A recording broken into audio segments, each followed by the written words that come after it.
مرحبا بكم متابعات ديالي الكرام، كنتمنى يا ربي تكونوا بصحه جيده. اليوم حاولت نغير لكم، درت اليوم فيديو اللي غيكون خاص مواد التنظيف اللي جربتها وعطاتني صراحه نتيجه مرضيه، وقلت يمكن عمري ما نستغنى عليهم. لانه فريمون مواد اللي جميله بزاف وكتعطي نتيجه رائعه. آه، اول منتوج اللي غنتكلم لكم عليه هو هذا المنتوج هذا سميتو غولدال. هذا المنتوج ديغريسون، كيتباع في بيم، وكنظن الثمن ديالو كيدير 17 درهم ونص. هذا المنتوج هذا منتوج رائع بزاف بزاف بزاف. كان عنده متعدد الاستعمالات. انا كنستعملو باش كنمسح الثلاجه من على برا، الثلاجه من على برا كنأكد عليها من برا، وكنستعملوه في الكويزينيير لانه كيحيد الدهون بواحد الطريقه خطيره بزاف. ما كتحتاجيش انك لا تبقاي تحكي ولا دوزي وقت كبير باش تنظفي الكويزينيير ديالك. يكفي انك ترشيها وتخليها واحد 5 دقائق بحال هكا، وتجي تمسحي من وراه. فريمون كيخليها كتبري، كيزيل الدهون ببساطه وبسهوله. كنديرو فوق من كنمسح به فوق من البلون دو طرافاي اللي كنخدم فيه في المطبخ. كنمسح به البلاكارات ديالي ديال الالومنيوم، كنمسح به الزليج. صراحه منتوج اللي كنظن عمري ما نقدر نستغنى عليه. منتوج رائع بزاف بزاف بزاف، وبمقارنه مع الثمن ديالو اللي رخيص ودائما موجود في بيم. يعني ماشي ما كيجيش في لي بروموسيون اللي كيديروا في الثلاث، دائما كيتواجد في بيم. منتوج رائع وكيستحق انكم تجربوه وتخليوه دائما في المنزل ديالكم. ثاني منتوج اللي غندوي لكم عليه هو هذا المنتوج هذا ديال كيغيكو. هذا المنتوج هذا خاص بمسح كل الاثاث اللي مصنوع من ماده الخشب. حتى الباركي كنمسحوه به. هذا منظف وكيعطي واحد لا بريونس. صراحه المنتوج رائع، انا ما كنستغناش عليه. والثمن ديالو كيدير تقريبا 15 درهم. بعض المرات كيجيبوه بيم، كناخذو من كلين بوينت اللي كاينه في الولفه، وكناخذو من كاين حتى في صاغا. صراحه المنتوج رائع بزاف. الماده ديالو لزجه، يعني غير شي شويه قطره منه كيخليك انك تمسحي تمسحي بزاف ديال الخشب، وكيديك واحد المده طويله بزاف. صراحه المنتوج اللي رائع بزاف، انا ما يمكنليش نستغنى عليه. كنصحكم انكم حتى هو يكون عندكم في كل بيت، لان ما كاينش شي منزل مغربي ما فيه شي حاجه ديال الخشب. فكنصحكم به. حتى البلاكارات الا كان عندكم في المطبخ ديال الخشب فممكن انكم دوزوا عليه بهذا المنتوج. يعني بمقارنه لا كاليتي بمقارنه بالبري ديالو، راه صراحه راه رخيص بزاف بزاف. باش ما نبعدش عاوتاني على كيريكو، أه كاين هذا جافيل ديال الالوان، هذا للتصبين. فانا كنستعملو في لا ماشين اوتوماتيك، الغساله الاوتوماتيكيه. كتستعملي هذا مع الا كنتي مدخله حويجات بالالوان. شنو هو الغرض من هاد الماده هذا؟ هو انه كيثبت الالوان. يعني الا كنت كتخاف من ان الالوان ديالك يبهاتوا من بعد التصبير، فهاد المنتوج هذا كيخلي الالوان ثابته، يعني كيبقى ناصعه شاده في الالوان ديالو. وكذلك عنده واحد الميزه اخرى اللي لاحظتها فيه، انه حتى بعض المرات كيزيل الاوساخ. يعني الا كان الطبايع شويه شادين في راسهم فهو كيزيل الاوساخ. انا صراحه دائما كناخذو لانه عجبني، ولفت انني نديرو في الغسل الملابس ديالي. الثمن ديالو كذلك كنظن كيدير 15 درهم، يعني ثمن ما غاليش بزاف. هذا ليكيفالون ديال فانيش. يعني الا فانيش حيت الثمن ديالو شويه طالع، انا كناخذ هذا. حتى فانيش زوين، ولكن انا هذا كناخذو الليتر اللي كيدير 15 درهم. فين كنلقاه هذا المنتوج؟ كنلقاه في اسباس تركي، كنلقاه في كلير بوينت اللي قلت لكم كاينه في ديال النصراني. وهذا المنتوج كذلك كنلقاه في جميع محلات ديال صاغا. الا مشيتو جميع المحلات ديال صاغا اللي كاينين غتلقاو هذا المنتوج هذا. الثمن ديالو حتى هو ما غاليش، والكاليتي ديالو زوينه. ها هو مون كود كور هو هذا اريكزاكا. هذا منتوج لغسل الاواني. صراحه كيعجبني بزاف هذا المنتوج. علاش؟ نقول لكم علاش. اول حاجه كينظف الاواني مزيان، يعني ما كتحتاجيش انك تزيدي جافيل، غير الا كانوا شي مثلا الحوت ولا هذا الماء ديال الحوت، ولا بغيتي تحيدي الزفري. ولكن صراحه ماشي بالضروره ديري جافيل، لانه كيزيل الدهون حتى هو من الاواني، كينظفهم مزيان. وحاجه مهمه بزاف اللي فيه بالنسبه حنا النساء، هي انه كيخلي اليدين ديالنا رطبين وما كيحرشوش، ما كينشافوش من بعد ما غسلوا المواعن ديالنا. فهذه هي الميزه اللي عجبتني فيه صراحه. وحاجه اخرى، لانني قارنته بزاف ديال المنتوجات اللي استعملت، كنمشي وكنرجع ليه. علاش؟ المنتوجات الاخرى الرغوه فيه ساعه كتحيد، الا غسلتي غير شي طبيسير فيه الزبده في ساعه الرغوه كتحيد. هذا المنتوج هذا ما كيتاثرش بالدهون، يعني منتوج كاليتي ديالو واعره بزاف. كتقدري تغسلي غير بشي شويه، تغسلي به بزاف ديال الاواني، وما كتحتاجيش انك كل مره تضيفي منه.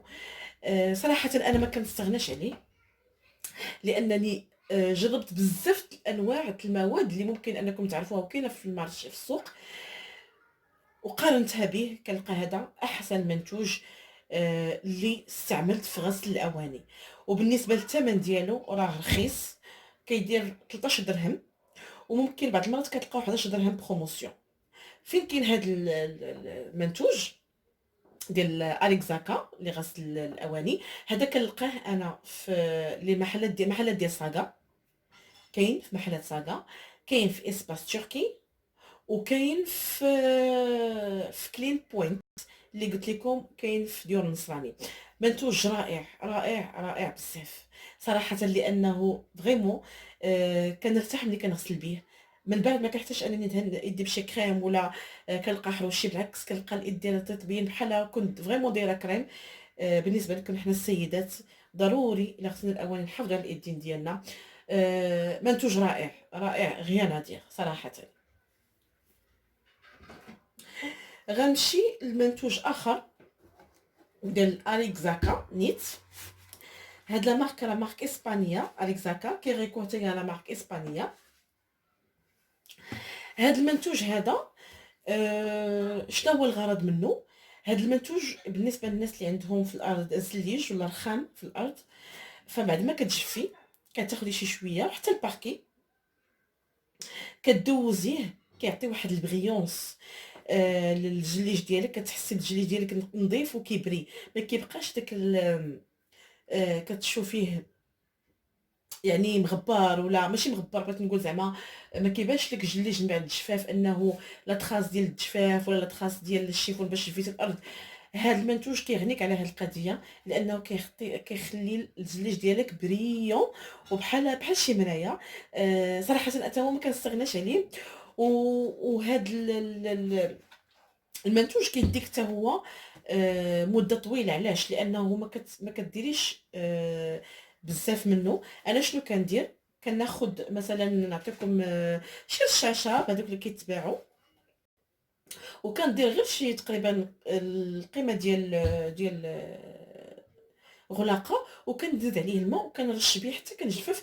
كنرش به المكان اللي جفيتو، الارض اللي جفيتها، وكندوز شفا في الاخر. صراحه رائع، وكيخلي نتيجه مرضيه. حتى هو الثمن ديالو ما غاليش بزاف، كيدير 13 درهم حتى 15 درهم. صراحه ما عقلتش، لان خديتو شحال هذه كما كتشوفوا القرعه راه بقى فيها شويه، راه تقريبا شي 4 شهور ولا 5 شهور وعندي. ودائما كنستعملو، يعني كنستعملو حيت انا كنجفف تقريبا 4 المرات 5 المرات في السيمانه، بعض المرات حتى كل نهار، وكنستعملو. وكنكون صراحه ساتيسفي بالنتيجه ديالو. هذا المنتوج اليكزاكا ديال بريونس ديال الاراضي ارضيات، كنلقاوه في اسباس تركي، كنلقاوه في كلين بوينت، وكنلقاوه حتى في محلات ديال صاغا. لقيتو في محلات صاغا، يعني بالنسبه للناس اللي ما عندهمش اسباس تركي ولا كلين بوينت يقدر يمشيو محلات صاغا، راه كاينين بزاف الاماكن هنا في كازا. منتوج رائع حتى هو، ضروري خاص يكون عندكم في البيت. المنتوج هذا فيه لامونياك، يعني الا كنتو غتستخدموه ردوا البال زعما كاين باش ما تكونوش قرابين منه بزاف، لأن لامونيا كنعرفوا أنه مادة اللي تقدر تضر الصحة ديالنا، غير هو نعرفوا كيفاش نستعملوه. أولًا بعدا غندوي لكم على شنو هو هاد البرودوي هذا علاش كنستعملوه. هذا كناخدو غير حتى هو غلاقة منه، وكنديرو معاه 5 إطرو ديال الماء، وكنمسحو به الزليج ديالنا. شنو هو الغرض ديالو؟ هو أنه كيحيد ديك الأوساخ اللي كتكون بين كل زليجة وزليجة. راه كيكون في اللون الأخضر وكاين في اللون الأصفر. هذا منتوج رائع بالنسبة للحمامات، بالنسبة للمطابخ، وحتى الناس اللي عندهم زليج في الصالونات ولا في أي مكان في البيت عندك فيه الزليج، فهو جميل بزاف صراحةً. أنا جربته وعجبني، لأنه فريمون كيزيل الأوساخ، ولكن الطريقة أشنو هي؟ كدوزي بشيفونة كيما قلت لك غلاقة ديالو في 5 إطرو ديال الماء، كندوزها هكا في الحيط وكنخليها واحد شي شوية، عاد كنجي نمسح من وراها، كيعطي واحد النتيجة رائعة بزاف، رائعة. والثمن ديالو ب15 درهم.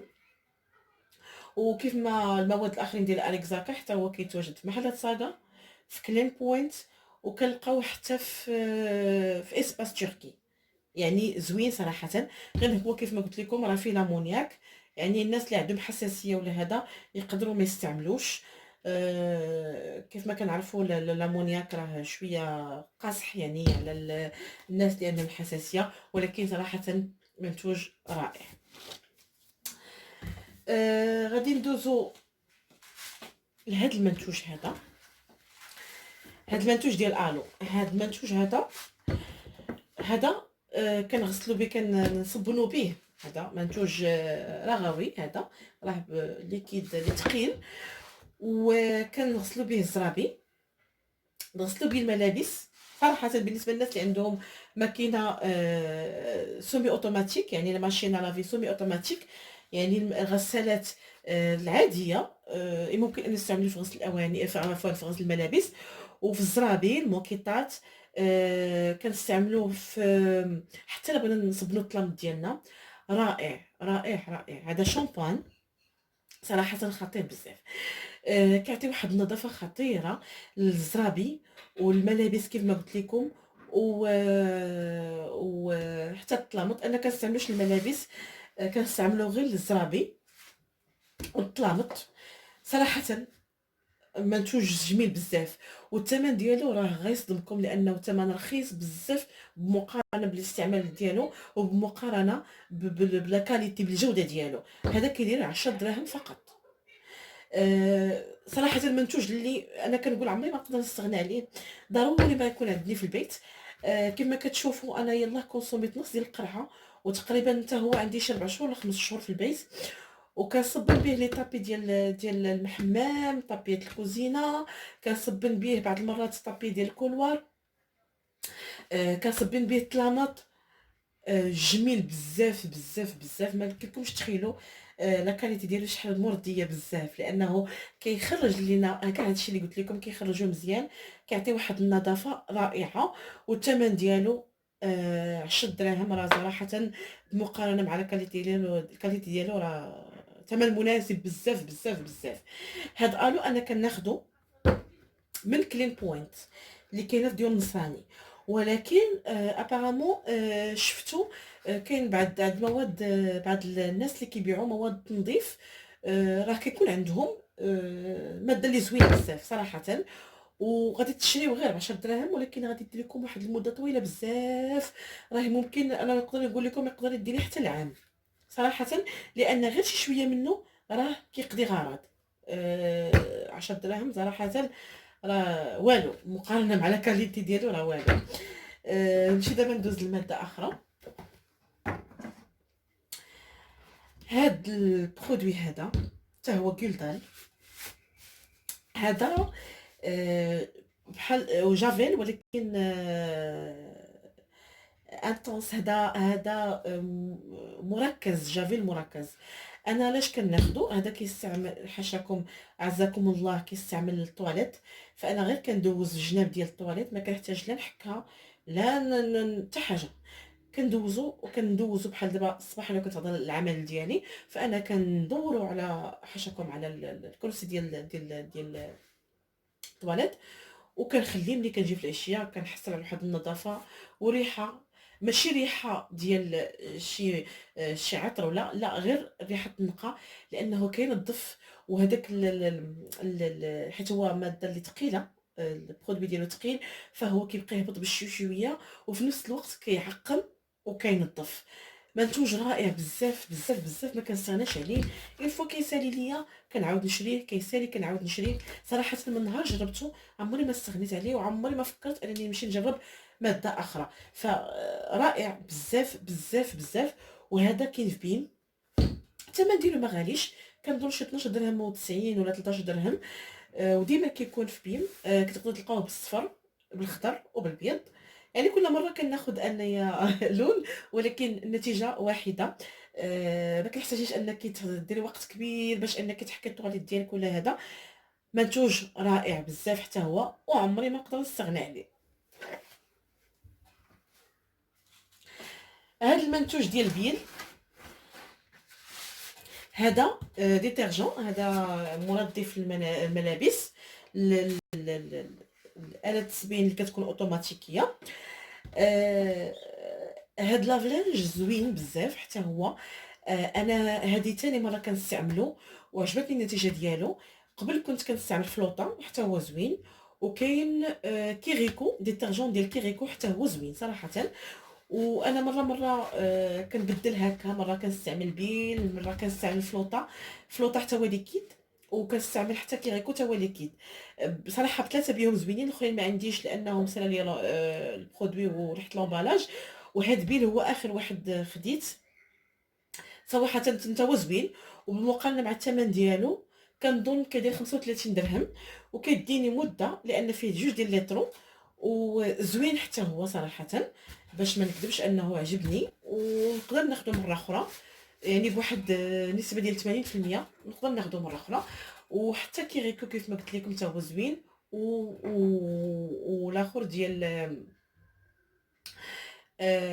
فلوطا حتى هو صراحه زوين، جربتهم وعجبوني. هذا كيف ما قلت لكم كيدير 35 درهم وكيكون في بيم. انا بالنسبه لغسل الملابس ما كنستعملش المساحيق اللي كتكون يعني بودر. انا كيعجبني نستعمل ليكيد. علاش؟ لانه كيحافظ على الملابس وكيخليها ناعمه صراحه، ما كتحسش بالنشويه في الملابس. كيعجبني نستعملهم. دونك زوين صراحه، مزيان مزيان. وهذا المنتوج رائع، اللي كيحمقني شخصيا، كيعجبني بزاف. وهذا لا كونسونطري، هذا داوني، هذا منعم ملابس. وانا نقدر نقول لكم بارفان، لانه لا درتيه ما كيحتاجيش انك ترشي عليك بارفان في الملابس ديالك، لان الملابس ديالك كيخليها برائحه رائعه بزاف بزاف. عرفتوا انا العام اللي فات ديال ملي كملات الشتاء صبنت بيه الملابس ديال الشتاء وخبيتهم، ستوكيتهم في مكان اللي زعما كاين مظلم وهذا. ولكن منين جبتهم هذا العام هذا، منين بدا كيتحرك البرد، لقيت واحد الرائحه واعره بزاف بزاف بزاف بزاف صراحه. هذا منتوج رائع بزاف، انا كنصحكم تاخذوه. هو كيدير 23 درهم 30 درهم تقريبا. كاين في مرجانات وفي اسيمه، كنظن حتى في اسيمه بعض المرات كيكون 40 درهم. انا كنخلي حتى كيكون 30 درهم عاد كناخذو، ولكن كيستحق صراحه. لانه رائع رائع. هذا بحال شي بارفان، القرعه ديالو اصلا بحال شي بارفان، هو نيس بارفان. لانك ملي كتصبني به الملابس ديالك فريمون كتحسي بالريحه في الملابس. وحتى الناس اللي كيجلسوا حداك ولا كيسلموا عليك يقول لك شنو الريحه دايره، لانه كيعطي واحد الريحه خطيره بزاف بزاف بزاف.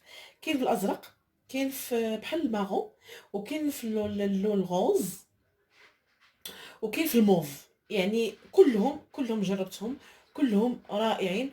وشي مرات حاولت اني نبدلهم ودرت منتوجات اخرين بلا ما نذكر الاسماء ديالهم، وكنرجع لي لانه هو النتيجه ديالو رائعه.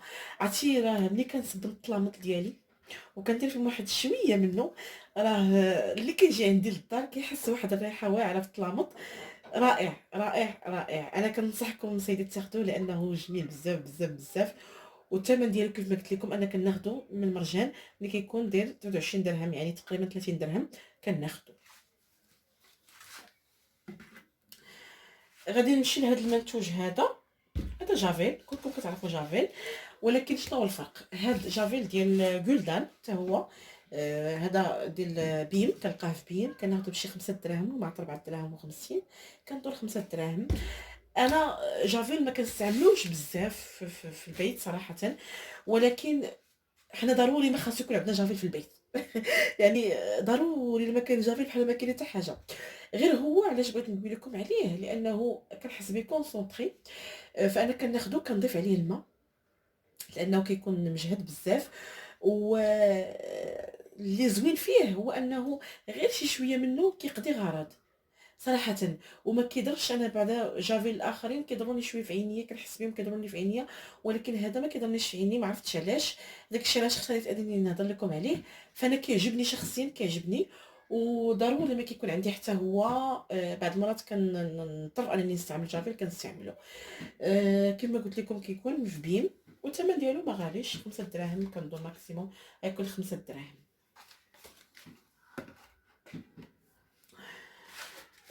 غادي تجيكم عندي منتوجات كثيره، ولكن صراحه كنقول انا كل حاجه خاص يكون عندي المنتوج ديالها. فهادو مواد كامله كتسهل عليا التنظيف، وكتعطيني واحد الطاقه ايجابيه كتخليني انني ننظف، وانا عاجبني الحال صراحه. هذا حتى هو مون كود كور. علاش هذا؟ هذا معطر ومعقم الجفاف الارضيات، وهذا كتعجبني الريحه ديالو. الريحه ديالو فريمون زوينه بزاف، كتعجبني صراحه، كتعجبني شخصيا. وكينظف، يعني ما كتحتاجوش انكم ديروا معاه جافيل ولا ديروا شي ماده رغويه باش تحكوا الارض ديالكم. فانا كنستعملو، كندير شويه منه، كندير شويه الماء وكنحك الارض ديالي وكنجففها. ما كنحتاجش انني ندير شي حاجه، شي ماده منظفه اخرى باش ينظفوا ليا. صراحه انا هذا كيعجبني، ولكن دوماج ما كيكونش ديما في بين. كيجيبوه مره في لي بروموسيون اللي كيديروا يوم الثلاثاء. ما كنلقاهش ديما، ولكن اون فوا كنلقاه كناخدو صراحه. لا الريحه ديالو زوينه، لا الماده ديالو حتى هو زوينه، لانه كينظف وكيعقم. هذا كنظن كنت خديته بشي 21 درهم تقريبا، فيه 3 ايطرو. راه كميه اللي صراحه انا كديني، لان ما كناخدش منه بزاف، كناخد منه غير شي شويه، وكنضيف كما قلت لكم عليه الماء وكيقضي الغرض. زوين صراحه، زوين كيعجبني. انا اصلا كناخد لقب الريحه ديالو لان الريحه كتعجبني، كتحمقني. وغنمشيو لهاد فورزا. فورزا هذا غوتا غوت، راه بزاف الناس كتعرفو. هذا ديزودوريزون، هذا مركز. انا دائما كناخدو. اشنو كندير؟ انا كناخدو هو وهذا المنتوج هذا. كناخد قطيرات من هذا المنتوج وشويه من هذا المنتوج، وكنديرهم في ديك الرشاشه. غادي نجيب لكم رشاشه باش تشوفوها. شويه من هذا، قطيرات من هذا المنتوج، وشويه الماء وشويه ديال الخل، وكنخليهم ديما ملي كنجفف. فانا كنرش، كنستافد من لابغيونس اللي كيعطيني هذا المنتوج، وكنستافد من الريحه الرائعه اللي كتعطيني هذا المنتوج. فانا كنخلطهم وكنستعملهم. و الخل الابيض فهو معقم. فانا كيعجبني نخدم بهاد المنتوجات هادو، يعني فريمون كيعطيني واحد النتيجه رائعه. هذا كتعرفوا راه كاين في بيم بشي 15 درهم، 14.95. رائع حتى هو. وكاين حتى عند مواد الناس اللي كيبيعوا مواد تنظيف، سميتو غوتا كود يمكن كيسميوه. فيه بزاف الانواع ديال الروائح، حتى هو زوين بزاف. وحاجه اخرى في هذا المنتوج اشنو كندير؟ كناخذ مثلا بحال هذه، كندير فيها شويه البيكربونات دو الصود، بيكربونات الصوديوم، شويه الخل الابيض، وكندير قطيره من هذه، غير قطيره شي شويه، وكنمسح به الداخل ديال الثلاجه، لان كنعرفوا الثلاجه مره خاصنا نمسحوها ونظفوها. فهذا معقم منظف وكيعطي واحد الريحه، ولكن ماشي مجهده، لان كنعرفوا الماكله ما خاصهاش الثلاجه لداخل كتكون فيها الماكله، ما خاصناش ندير فيها شي ريحه، ولكن ندير غير قطيره بسيطه وكنظف به، فهو كينظف لي الثلاجه وكيعقمها في نفس الوقت. واخر منتوج اللي غادي نتكلم لكم عليه هما هاد لي لانجات. هادو لانجات فيتر، هاد لانجات فيتر كاينين في كارفور. الثمن ديالهم كنظن واش 13 درهم كيديروا، ما عقلتش واش 12 ولا 13 درهم. هادو سهلوا المأمورية ديال الزاج. عوض ما تشريو برودوي ديال الزاج وتقلبوا انكم تمسحوا وتعاودوا بالجورنال باش ما تبقاش ديك الخمله في الزاج، فهذا كيغنيكم على هذا الشيء، هاد المراحل كامله. صراحه انايا كنخدم به. كينظف ليا الزاج مزيان، كيحيد ليا الغبره. فهو لانجيت، ها هو لانجيت كيحيد ليا الغبره وكينظفو وما كيخليش لي الخمله. وكتحسوا بديك الريحه ديال هذيك البرودوي ديال الزاج، كتحسوا الريحه فيها في هاد لانجيت. صراحه رائع بزاف، واول مره جربته وقلت ملي غيسالي ليا غادي ناخذه مره اخرى، لان النتيجه ديالو حتى هو عجباتني. هذا كيف ما قلت لكم كيدير 12 حتى 13 درهم، وكيتواجد في كارفور. منتوج اللي رائع بزاف وضروري خاصو يكون عندكم، لان مره خاصنا نضفوا الزاج ديال البيت ديالنا. كنظن بهذا البرودوي غنكون ساليت الفيديو ديال اليوم. انا حاولت ننوع عليكم شويه، ما بغيتش نبقى غير في الطبخ، فان شاء الله غتكون مفاجات اخرى، غيكونوا فيديوهات اخرين مختلف الميادين مختلف المواضيع. وكنتمنى يا ربي هذا الفيديو يكون نال اعجابكم وتكونوا استفدتوا الماكسيموم من المواد اللي ممكن انكم تستعملوها باغ اكسبيريونس ديالي الخاصه.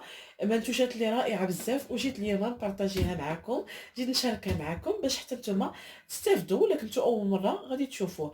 بالنسبه اللي كان اول مره غادي يشوف القناه ديالي، كنقول ليه مرحبا بك، و كون من لي زابوني ديالنا ان شاء الله، باش نكونوا عائله وحده. شكرا على المتابعه، ونتلاقاو فيديو اخر ان شاء الله وموضوع اخر. شكرا على المتابعه.